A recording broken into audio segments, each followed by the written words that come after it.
আপনারা ইতিমধ্যে জেনেছেন যে বাংলাদেশ জুজুৎসু অ্যাসোসিয়েশনের একটি বাংলাদেশ একটি 24 বিশিষ্ট একটি টিম ম্যানেজার, কোচ এবং খেলোয়াড় বিশিষ্ট একটি টিম আবুধাবিতে এই যে টুর্নামেন্টে পার্টিসিপেট করেছে। ইতিমধ্যে আমাদের ব্রোঞ্জ অর্জন হয়ে গেছে এবং সর্বমোট মেডেল 3টি। এখনও খেলা চলতেছে, বাংলাদেশের একটু বড় খেলা হবে, 9 তারিখ পর্যন্ত খেলা চলবে। আশা করি আমাদের মেডেল সংখ্যা বাড়বে। যদিও এখানে খেলাতে মেডেল অর্জন করা অনেক কঠিন। এখানে 36টা কান্ট্রি পার্টিসিপেট করেছে। আমরা বাংলাদেশ থেকে 24 জন কর্মকর্তা এবং কোচ প্লেয়ার পার্টিসিপেট করেছি। আমি টিম কোচ হিসেবে আছি এবং আমাদের 16 জন ছেলে এবং মেয়ে খেলোয়াড় পার্টিসিপেট করেছে। আপনারা জেনে আনন্দিত হবেন, আমাদের যে বাংলাদেশের নিউটন সেন্সি, উনি কিন্তু বাংলাদেশের কারাতে একজন প্রবীণ শিক্ষক। উনি জুজুৎসু অ্যাসোসিয়েশনের প্রতিষ্ঠাতা সাধারণ সম্পাদক।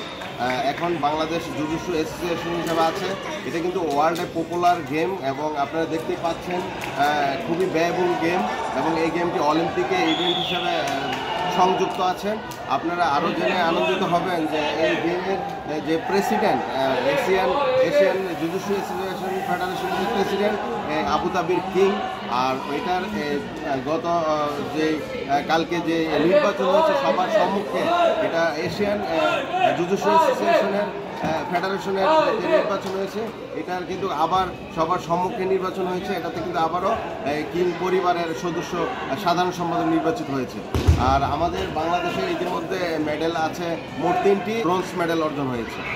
আর আমাদের এই যে গেমটা আমরা যদি বাংলাদেশে বসে বসে শুধু প্রশিক্ষণ দিই, তাইলে আমাদের অনেক ভালো কিছু নলেজ আমরা আমাদের ছেলে মেয়েদেরকে ভবিষ্যৎ প্রজন্মকে ভালো কিছু দিতে পারবো না।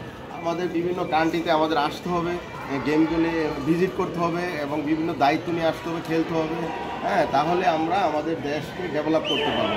আপনারা দেখতে পাচ্ছেন যে এখানে কোচ কর্মকর্তা ছাড়া কোনো কেউ এখানে নেই। এদের অত্যন্ত ডিসিপ্লিনে এই গেমটা হচ্ছে। এশিয়ার প্রায় 36টা কান্ট্রি পার্টিসিপেট করেছে। এখানে কোনো কর্মকর্তা কোচ নেই। এখানে ম্যানেজমেন্ট ভেরি স্ট্রং, খুবই গুছানো একটি টুর্নামেন্ট। এগুলি দেখলে আমাদের ছেলে মেয়েদেরও শিক্ষা নিতে পারবে। আমরা কর্মকর্তা কোচ যারা আছি ওরা শিক্ষা নিতে পারবো। আপনারা দেখতে পাচ্ছেন যে এখানে বিভিন্ন কান্ট্রির প্লেয়াররা খুব সর্বোচ্চটা দিয়ে গোল্ডের জন্য এবং মেডেলের জন্য প্রতিযোগিতা করতেছে।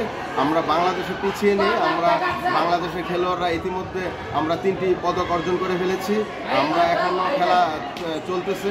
আমাদের 9 তারিখ পর্যন্ত আমাদের খেলা চলবে। এই বলে